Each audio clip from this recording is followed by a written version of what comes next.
நண்பர்களுக்கு வணக்கம். நம்ம இன்னைக்கு இந்த வீடியோவில் பென்டென் சீரிஸ்ல 25வது அறிமுகப்படுத்தப்பட்ட ஹியூமங்கஸார்ங்கிற ஏலியனை பத்தி தான் ரொம்பவே தெளிவா பார்க்க போறோம். வாங்க வீடியோவை ஸ்டார்ட் பண்ணிடலாம். இந்த ஏலியனை முதல்ல ஏலியன் ஃபோர்ஸ் சீரிஸ்ல பென்டென் ரிட்டர்ன்ஸ் பார்ட் 2 அப்படிங்கிற எபிசோட்ல தான் அறிமுகப்படுத்துறாங்க. அது மட்டும் இல்லாம ஏலியன் ஃபோர்ஸ் சீரிஸ்லயே 3வது அறிமுகப்படுத்தப்பட்ட ஏலியன் அப்படின்னா அது ஹியூமங்கஸார் தான். முதல்ல இந்த ஏலியனோட ஸ்பீசிஸ் என்ன, ஹோம் வேர்ல்டு என்ன அப்படிங்கறத ரொம்பவே தெளிவா பார்த்துருவோம். இதோட ஸ்பீசிஸ் பேர் வந்து வேக்சசோரியன். இதோட ஹோம் வேர்ல்டு வந்து டெரடைனோ. ரொம்பவே அழகான ரொம்பவே பசுமையான ஒரு கிரகம் அப்படின்னு சொல்லணும். பல வகையான டைனோசர் உயிரினங்கள் மாதிரியான ஏலியன்ஸ் வந்து இங்க நிறையவே வாழ்ந்துகிட்டு இருக்கு அப்படின்னு சொல்லியிருக்காங்க. விண்வெளியிலிருந்து இந்த கிரகத்தை நீங்க பாத்தீங்க அப்படின்னா ரொம்பவே அழகா இருக்கும், ரொம்பவே பசுமையா பார்க்கறதுக்கு நம்ம பூமி மாதிரியே இருக்கும் அப்படின்னு சொல்லி கிரியேட்டர்ஸ் வந்து சொல்லியிருக்காங்க. இந்த கிரகத்தை முதலா pentene alien force Wilcox attacks அப்படிங்கிற கேம்ல தான் வந்து காட்டியிருப்பாங்க. இந்த கிரகத்துல நம்ம ஹியூமங்கஸோர் ஸ்பீசிஸ் மட்டும் இல்லாம டைரோனோபீட் அப்படின்னு சொல்லக்கூடிய நம்ம ஹியூமங்கஸோரோட பிரெடக்டர் ஏலியனும் இங்க தான் வாழ்ந்துகிட்டு இருக்கு. மூணாவதா ஆஸ்ட்ரோடைசியல் அப்படின்னு சொல்லக்கூடிய ஸ்பீசிஸும் இங்க தான் வாழ்ந்துகிட்டு இருக்கு. இது போக இன்னும் நிறைய ஸ்பீசிஸும் இங்க வாழ்ந்துகிட்டு இருக்கு அப்படின்னு சொல்லியும் கன்ஃபார்ம் பண்ணியிருக்காங்க. அடுத்ததா இந்த ஏலியனோட தோற்றத்தை பத்தி ரொம்பவே தெளிவா பார்த்தரலாம். டைனோசர் மேல இன்ஸ்பயர் ஆகி தான் கிரியேட்டர்ஸ் வந்து இந்த ஏலியனை உருவாக்கி வச்சிருக்காங்க அப்படிங்கறத நான் சொல்ல வேண்டிய தேவையே கிடையாது. அதை பார்க்குற எல்லாருக்குமே ரொம்ப தெளிவாவே தெரியும். ஏலியன் ஃபோர்ஸ்லயும் அல்டிமேட் ஏலியன் சீரிஸ்லயும் வரக்கூடிய ஹியூமங்கஸார் டிசைன் வந்து எனக்கு ரொம்பவே பிடிக்குங்க. பர்சனலாக ரொம்பவே பிடிக்கும். வேற லெவல்ல டிசைன் பண்ணி வச்சிருப்பாங்க. ஆம்னிவர்ஸுக்கு வரும்போது பெரிய மாற்றங்கள் எதையுமே கிரியேட்டர்ஸ் வந்து பண்ணியிருக்க மாட்டாங்க. சின்ன சின்ன மாற்றங்களை மட்டும் பண்ணியிருப்பாங்க. கூடவே ஒரு ஜட்டியை வேற போட்டு விட்டுருப்பாங்க. அப்படியே தோள்பட்டையிலிருந்து இடுப்புக்கு போற மாதிரி ஒரு பெல்ட்டை வேற போட்டு விட்டுருப்பாங்க. எனக்கு இந்த டிசைனும் ரொம்ப ரொம்ப ரொம்ப பிடிச்சிருக்கு. எனக்கு இந்த ரெண்டு டிசைனுமே ரொம்ப ரொம்ப பிடிச்ச ஒரு டிசைன் அப்படின்னு தான் சொல்லணும். அப்படியே இந்த ஏலியனோட பவர்ஸ் பக்கமா வந்தோம் அப்படின்னா வேற லெவல் பவர்ஃபுல்லான ஏலியன்க. இதோட மிக முக்கியமான பவர் என்ன அப்படின்னா ஸ்ட்ரென்த் தான். பென்டென் ரிட்டர்ன்ஸ் பார்ட் 2 அப்படிங்கிற எபிசோட்ல இது வேற லெவல் ஸ்ட்ரென்த் உள்ள ஏலியன் அப்படின்னு சொல்லி ரொம்பவே தெளிவா காமிச்சிருப்பாங்க. எந்த அளவுக்கு இதுக்கு ஸ்ட்ரென்த் இருக்கு அப்படின்னு பாத்தீங்கன்னா ஃபயர் பிரஷர் அப்படிங்கிற எபிசோட்ல ஒரு மிகப்பெரிய எக்ஸ்ப்ளோசிவ் தூக்கி ஸ்பேஸுக்கே தூக்கி வீசி இருக்கும். அந்த அளவுக்கு இதுக்கிட்ட ஸ்ட்ரென்த் இருக்கு. ஹைபிரிட் எந்த அளவுக்கு பவர்ஃபுல்லான ஏலியன் அப்படிங்கிறது நம்ம எல்லாருக்குமே தெரியும். அப்படிப்பட்ட ஹைபிரிடையே டார்க் ஸ்டார் ரைசிங் அப்படிங்கிற எபிசோட்ல அசால்ட்டா ஒரே தூக்கி வீசி இருக்கும் அப்படின்னு சொல்லி காமிச்சிருப்பாங்க. ஆல் த கிளிட்டர்ஸ் அப்படிங்கிற எபிசோட்ல ஒரு மிகப்பெரிய பாலத்தை தன்னோட முதுகுல சுமந்துகிட்டு அது நிக்கிற மாதிரி காமிச்சிருப்பாங்க. அப்ப யோசிச்சு பாருங்க, அவ்வளவு வெயிட்ட கூட அதால அசால்ட்டா அதனுடைய முதுகுல சுமக்க முடியும் அப்படின்னு சொல்லி ரொம்பவே தெளிவா காமிச்சிருப்பாங்க. பென்டென் ரிட்டர்ன்ஸ் பார்ட் 2 அப்படிங்கிற எபிசோட்லயும் கிரவுண்டட் அப்படிங்கிற எபிசோட்லயும் நீங்க பாத்தீங்க அப்படின்னா இரும்ப கூட அசால்ட்டா இதால குத்தி உடைக்க முடியும் அப்படின்னு சொல்லி காமிச்சிருப்பாங்க. சோ இந்த ஏலியன் வந்து வேற லெவல் பவர்ஃபுல்லான ஏலியன் அப்படிங்கறத இதன் மூலமாவே நமக்கு தெளிவா காமிச்சிட்டாங்க. ஹீரோ டைம் அப்படிங்கிற எபிசோட்ல பாத்தீங்க அப்படின்னா இதால அதிகமான வெயிட்டை தூக்கி வேற லெவல்ல வீச முடியும் அப்படின்னு சொல்லி காமிச்சிருப்பாங்க. சோ இது முழுக்க வந்து ஸ்ட்ரென்த்தை பேஸ் பண்ணி உருவாக்கப்பட்ட ஏலியன், அதிகமான ஸ்ட்ரென்த் உள்ள ஏலியன் அப்படிங்கறத இதன் மூலமாகவே நம்மளால புரிஞ்சுக்க முடியுது. அது மட்டும் இல்லாம பென்டென் ரிட்டர்ன்ஸ் பார்ட் 2 அப்படிங்கிற எபிசோட நீங்க பாத்தீங்க அப்படின்னா இதால இதோட வாளை வச்சு கூட சண்டை போட முடியும் அப்படின்னு சொல்லி காமிச்சிருப்பாங்க. அதோட வாளை வச்சு எதிரியை வேற லெவல்ல இதெல்லாம் அட்டாக் பண்ண முடியும் அப்படின்னு சொல்லி காமிச்சிருப்பாங்க. இன்னும் கூட பல எபிசோட்ல அதை காமிச்சிருப்பாங்க. குட் காப்பி அண்ட் பேட் காப்பிங்கிற எபிசோட்ல, அப்புறம் அபவ் அண்ட் பியாண்ட்ங்கிற எபிசோட்ல, கிரவுண்டட்ங்கிற எபிசோட்ல, மேல் ஃபேக்டர்ங்கிற எபிசோட்ல இதெல்லாம் நீங்க பாத்தீங்க அப்படின்னா அது தன்னோட வாளை வச்சு எதிரியை வேற லெவல்ல டேமேஜ் பண்ணிருக்கும், வேற லெவல்ல அட்டாக் பண்ணிருக்கும் அப்படின்னு சொல்லி ரொம்பவே தெளிவா காமிச்சிருப்பாங்க. இதுக்கு இதோட வால் கூட ஒரு மிகப்பெரிய பிளஸ் தான். ஹியூமங்கஸார் என்னதான் வெயிட் ஜாஸ்தியா இருந்தாலுமே அதால ரொம்ப தூரத்துக்கு குதிக்க முடியும் அப்படின்னு சொல்லி கிரியேட்டர்ஸ் வந்து ரொம்ப தெளிவாவே காட்டியிருப்பாங்க. இதை பத்தி பென்டென் ரிட்டர்ன்ஸ் பார்ட் 2 அப்படிங்கிற எபிசோட்லயும், மேல் ஃபேக்டர் அப்படிங்கிற எபிசோட்லயும், ஷோடவுன் பார்ட் 2 அப்படிங்கிற எபிசோட்லயும், தி அல்டிமேட் எனிமி பார்ட் 1 அப்படிங்கிற எபிசோட்லயும் ரொம்பவே தெளிவா காட்டியிருப்பாங்க. இதால அதிக தூரம் குதிக்க முடியும் அப்படின்னு சொல்லி காட்டியிருப்பாங்க. ஆனா ஒருபடி மேல போய் ஐ ஆஃப் த பிஹோல்டர் அப்படிங்கிற எபிசோட்ல நீங்க பாத்தீங்க அப்படின்னா இதால குதிக்கிறது மட்டும் இல்ல, ரொம்ப தூரம் குதிக்கிறது மட்டும் இல்ல, குதிக்கும் போது இதால பெல்ட்டி கூட அடிச்சு லேண்ட் ஆக முடியும் அப்படின்னு சொல்லி ரொம்பவே அழகா காட்டியிருப்பாங்க. சோ இதுக்கு வெயிட் என்னதான் ஜாஸ்தியா இருந்தாலுமே இதால அதிக தூரம் குதிக்க முடியும், குதிக்கும் போது பெல்ட்டி அடிக்க முடியும் அப்படின்னு சொல்லி ரொம்பவே அழகா காட்டியிருப்பாங்க.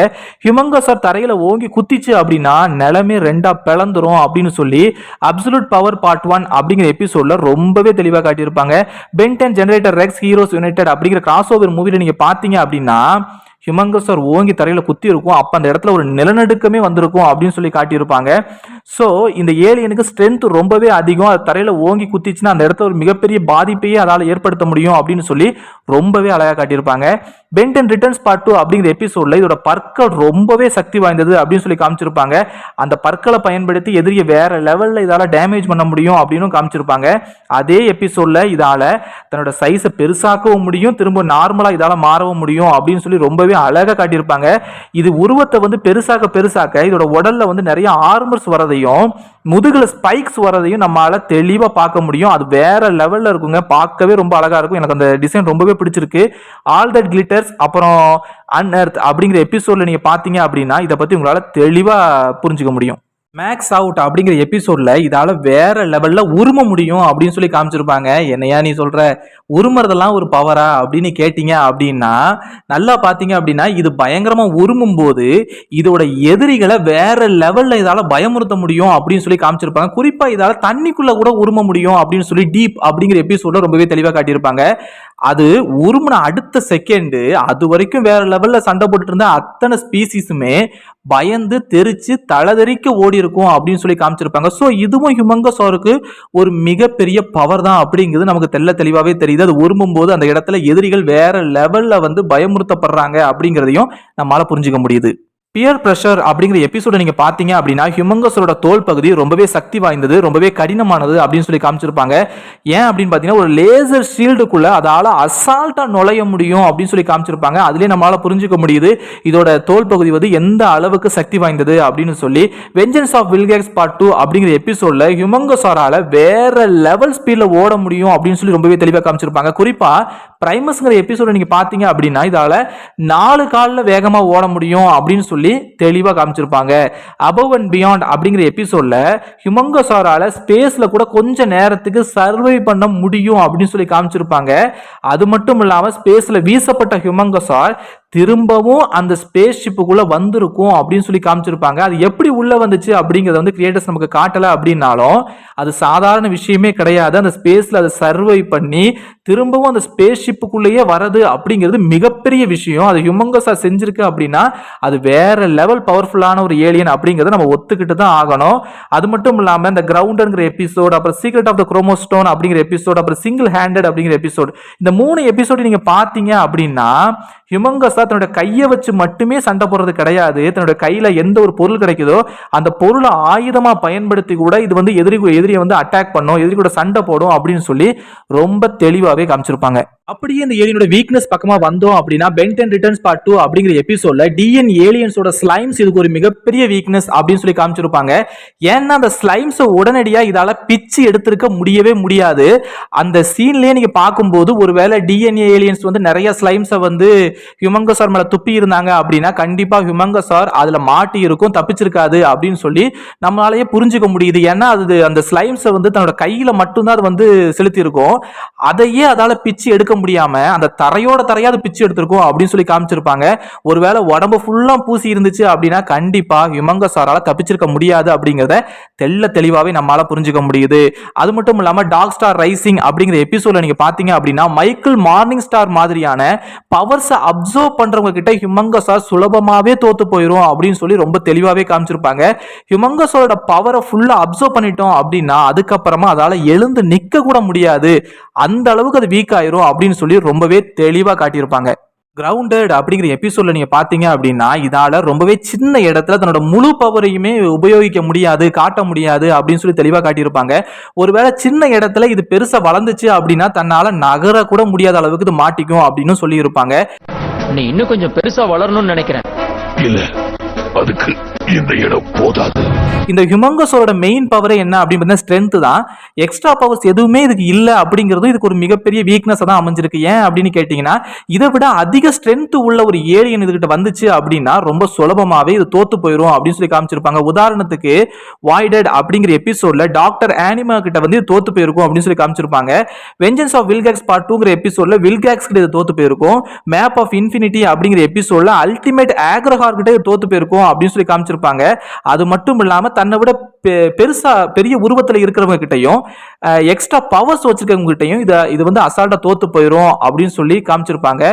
உதாரணத்துக்கு அதையும் சொல்லணும் அப்படின்னா இஃப் ஆல் எல்ஸ் ஃபெயில்ஸ் அப்படிங்கிற எபிசோட்ல வந்து ஒரு ஜெயிண்ட் ஹைபிரிட் ட்ரீ மான்ஸ்டர் வந்து காமிச்சிருப்பாங்க.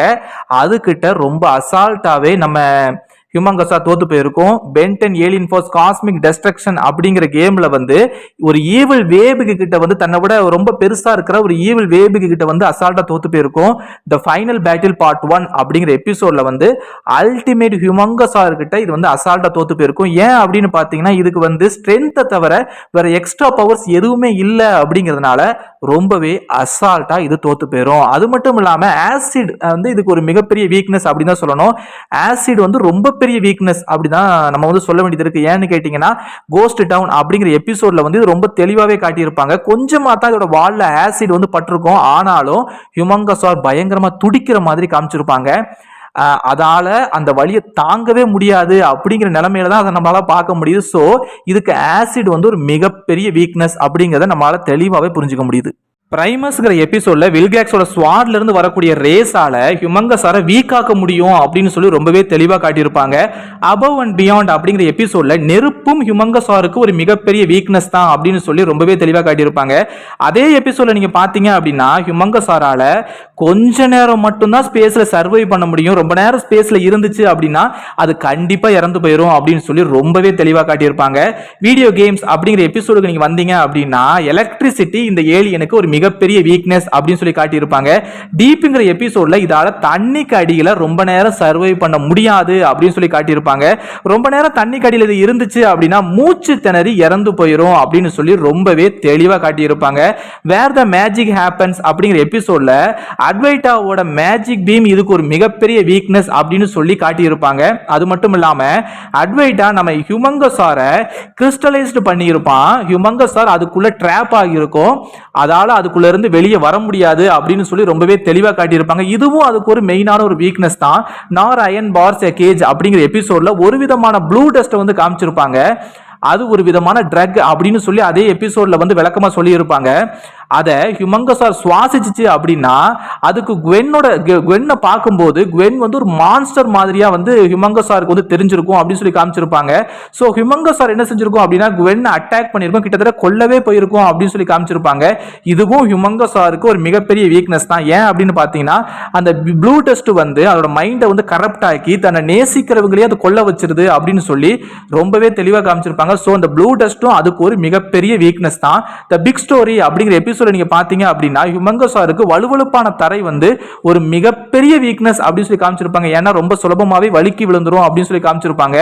அதே எபிசோட்ல ரொம்பவே பெருசா இருக்கிறதுனால ஒரு சின்ன இடத்துக்குள்ள இதால புகுந்து போக முடியாது அப்படின்னு சொல்லி காமிச்சிருப்பாங்க. இதுவும் அதுக்கு ஒரு சின்ன வீக்னஸ் தான். அல்டிமேட் எனிமி பார்ட் 1 அப்படிங்கிற எபிசோட்ல குவென்னோட ஆனடைட் ஃபார்ம்ல இருக்கக்கூடிய மேனா பவர் வந்து இதுக்கு ஒரு மிகப்பெரிய வீக்னஸ் அப்படின்னு சொல்லி ரொம்பவே தெளிவாக காமிச்சிருப்பாங்க. மேனா பவரை இதால எதிர்த்து போராட முடியாது, அது இதுக்கு ஒரு மிகப்பெரிய வீக்னஸ் அப்படின்னு சொல்லி ரொம்பவே தெளிவாக காமிச்சிருப்பாங்க. ஹியூமங்கஸாரோட மிக முக்கியமான வீக்னஸ் என்ன அப்படின்னு கேட்டீங்கன்னா இதோட பிரெடேட்டர் ஏலியனான டைரானோபைடு தான் இதோட மிக முக்கியமான வீக்னஸ் அப்படின்னே சொல்லணும். இதை பத்தி நீங்க of predator and prey part 2ங்கிற எபிசோட்லையும் ஷோ டவுன் பார்ட் 1 அப்படிங்கிற எபிசோட்லையும் அரஸ்டட் டெவலப்மெண்ட் அப்படிங்கிற எபிசோட்லையும் ஸ்டக் ஆன் யூ அப்படிங்கிற எபிசோட்ல நீங்க பாத்தீங்க அப்படின்னா இந்த ஏலியன் ஹியூமங்கஸாருக்கு ஒரு மிகப்பெரிய வீக்னஸ் அப்படின்னு சொல்லி ரொம்ப தெளிவாவே காட்டியிருப்பாங்க. அது அந்த டைரானோபைட் மட்டும் நினைச்சிச்சு அப்படின்னா ஹியூமங்கஸாரை ரொம்ப சுலபமாவே அழிச்சிட முடியும். ஏன்னா அது வந்து இதோட பிரெடேட்டர் ஏலியன் இல்லையா, ரொம்ப சுலபமாவே அழிச்சிட முடியும் அப்படின்னு சொல்லி ரொம்ப அழகாவே காட்டியிருப்பாங்க. அவ்வளவுதாங்க இந்த வீடியோவில். இந்த வீடியோ உங்களுக்கு பிடிச்சிருந்துச்சு அப்படின்னா மறக்காம ஒரு லைக் கொடுங்க. ஹியூமங்கஸாரை பத்தி நீங்க என்ன நினைக்கிறீங்க அப்படிங்கறத கமெண்ட் பாக்ஸ்ல தெரியப்படுத்துங்க. இன்னும் இந்த மாதிரி பென்டென் வீடியோஸ் உங்களுக்கு தொடர்ந்து வேணும் அப்படின்னா மறக்காம நம்ம சேனலை சப்ஸ்கிரைப் பண்ணி பெல் அடிச்சு விட்டுருங்க. நான் உங்களை அடுத்த வீடியோல சந்திக்கிறேன். Tata bye bye, see you.